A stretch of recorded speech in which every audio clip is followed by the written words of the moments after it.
వచ్చి పడింది అక్కడికి వైజాగ్లో. ఒక భారీ సినిమా తరహాలో సినిమా ఫ్యాక్టరీలో అది బయటకు వచ్చింది, పట్టుబడింది. CBI central intelligence central government చెందిన సిబిఐ దాన్ని పట్టుకుంది.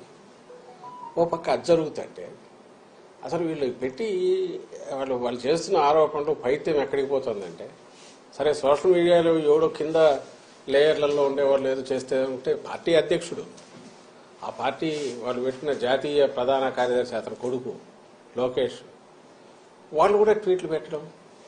అసలు చంద్రబాబు నాయుడు ఆయన ముఖ్యమంత్రిగా పనిచేశాడు రాష్ట్రానికి, ఇంతకుముందు చేశాడు, ఈ రాష్ట్రానికి మళ్ళీ కావాలని పగటికెళ్ళాలి అంటున్నాడు.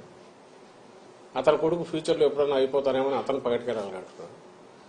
ఆ బుద్ధి అన్నా ఉండాలి, కొంత ఇంగితం ఉండాలి కదా. ఏం మాట్లాడుతున్నాము, ఏ స్థాయి వ్యక్తులము, మాట్లాడే ముందు మా స్థాయి కన్నా ఇది సరిపోతుందా, ఫ్యాక్ట్స్ ఏంటి, ఫ్యాక్ట్స్ లేదు మాట్లాడకూడదు అనే కనీస జ్ఞానం, కనీసం ఇంగితం అన్నా ఉండాలిగా. ఇప్పుడు దానికి రిప్లై మేము ఎక్స్ప్లెనేషన్ లాగా ఇచ్చుకోవాలి.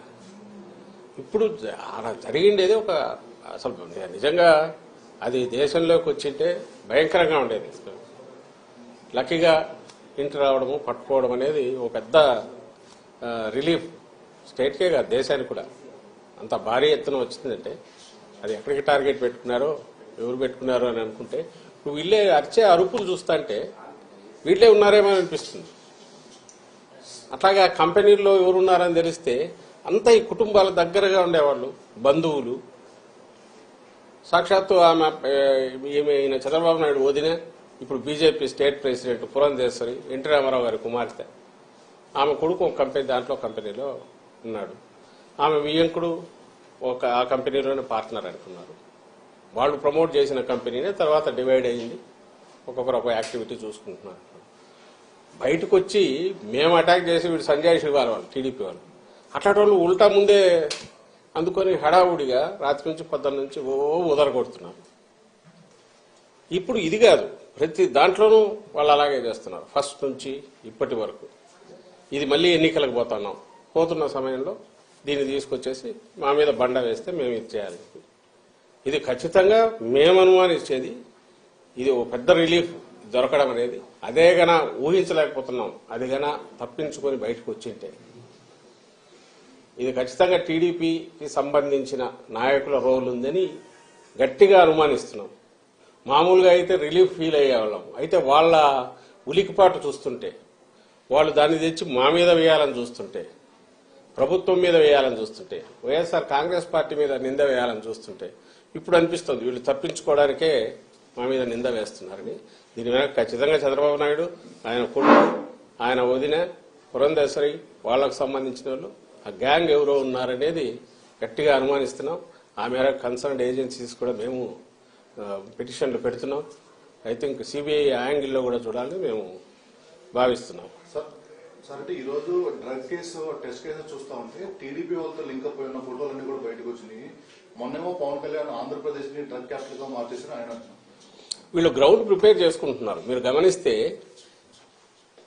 డ్రగ్ రిలేటెడ్ గంజాయి మన స్టేట్ లో అంటే గంజాయి మెయిన్, దాని మీదనే ఉండేవాళ్ళు. ఇంతకుముందు టోకెన్ గా ఎప్పుడన్నా జరిగేవి, నామకా వస్తే దాడులు జరుగుతుండేవి, తగలబెట్టేవాళ్ళు. మీరు గమనిస్తే ఉమ్మడి స్టేట్ లో అట్లాగే ఉండేది. అలా ఇంకా టీడీపీ హయాంలో అయితే అది మామూలు మన పంట మాదిరి పండించినారు. అప్పట్లో టీడీపీ నాయకులే ఒకరి మీద ఒకరు అలిగేషన్స్ కూడా చేసుకున్నారు. ఉత్తరాంధ్రలో వాళ్ళ కన్సర్న్లోనే జరుగుతుంది. 100 కోట్లు సంపాదిస్తున్నారు, 1000 కోట్లు సంపాదిస్తున్నారని చూస్తున్నట్టు చంద్రబాబు నాయుడు కూడా వదిలేస్తున్నారు. ఈ మా గవర్నమెంట్ వచ్చాక, జగన్మోహన్ రెడ్డి గారి గవర్నమెంట్ వచ్చాకనే నాట్ ఓన్లీ ఆ సాగును ధ్వంసం చేయడమే కాకుండా ప్రత్యామ్నాయ జీవనోపాధి కూడా కల్పించి అట్రాక్టివ్, ఆకర్షణీయమైంది. ఎందుకంటే దాంట్లో వచ్చే తక్కువ కష్టానికి ఎక్కువ ఫలితం వస్తుంది కాబట్టి దానికే అలవాటు పడి ఇంకా వేరే వైపు చూడని అటు ఆ ప్రాంతం ప్రజలందరికీ కూడా, అది సరిహద్దు ప్రాంతంలో ఉండే వాళ్ళందరికీ ప్రత్యామ్నాయ పంటలను చూపించింది మా ప్రభుత్వం. దానికోసం సెంట్రల్ గవర్నమెంట్ కూడా, హోమ్ డిపార్ట్మెంట్ కూడా ప్రైజ్ చేసింది. ఏపీ నెంబర్ 1 నిలబడింది. ఏది ఈ ఆపరేషన్ పరివర్తనని, ఆపరేషన్ నవోదయం అని. ఎవరైతే ఈ సాగు మీద డిపెండ్ అయిన ప్రజలు కానీ, బార్డర్ వీళ్ళు కానీ దానికి అలవాటు పడిన వాళ్ళను దాని నుంచి మళ్లించడంలో ఏపీ నెంబర్ 1 అనేది నిలబడింది. దానికోసం ఎస్సీబీ అదే పని మీద ఉంది. ఎస్సీబీ పెట్టిన తర్వాత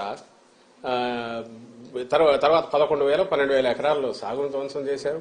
అంతటితో మళ్లీ వాళ్ళు దాని వైపు పోకుండా different crops, alternative crops, remunerative క్రాప్స్ను అక్కడ ప్రమోట్ చేసి వాళ్లకు జీవనోపాధి కల్పించి అది కన్సిస్టెంట్గా నడుస్తుంది. ఉక్కుపాదం అంటే రియల్ సెన్స్లో మోపడమే కాకుండా ఆ ప్రజలు మళ్ళీ సర్వైవ్ అయి బాగా ఎదగడానికి అవసరమైన ఏర్పాట్లు కూడా చేసింది ఈ ప్రభుత్వం. అలాగే ఈ కంపెనీ ఏది చెప్తున్నారో ఆ కంపెనీ ఏదో తప్పుడు పనులు చేస్తే యాక్షన్ తీసుకుంది ఈ ప్రభుత్వం, మా జగన్మోహన్ రెడ్డి గారి ప్రభుత్వం, వైఎస్ఆర్సీపీ ప్రభుత్వం.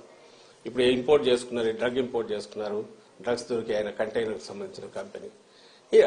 ఇటు చూసేది ఈ వైపు నుంచి డ్రగ్స్ను వాడకాన్ని తగ్గించడానికో గంజాయి సాగును అసలు ఎరాడికేట్ చేయడము, వాళ్ళు మళ్ళీ ఆ వైపు చూడనవసరం లేకుండా రెమ్యూనరేటివ్ ఆల్టర్నేటివ్ ఇది మన క్రాప్స్ వాటిని వాళ్ళకి అలవాటు చేయడము, ఇది జరిగి కన్సిస్టెంట్ గా పోతుంది. ఎనిబడి మీరు మీడియా కూడా కవర్ చూడొచ్చు, పోయి వస్తున్నాయి కదా స్టోరీస్.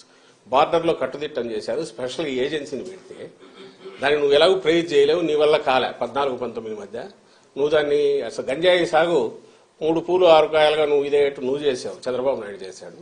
ఈరోజు దాన్ని ఎరాడికేట్ చేసిన మా మీద, నేను ఇంతకుముందు అన్నట్టు దొంగ అన్నట్టు మా మీద నిందలు వేసే ప్రయత్నం చేస్తున్నారు. ప్రతి దాంట్లో ఇదే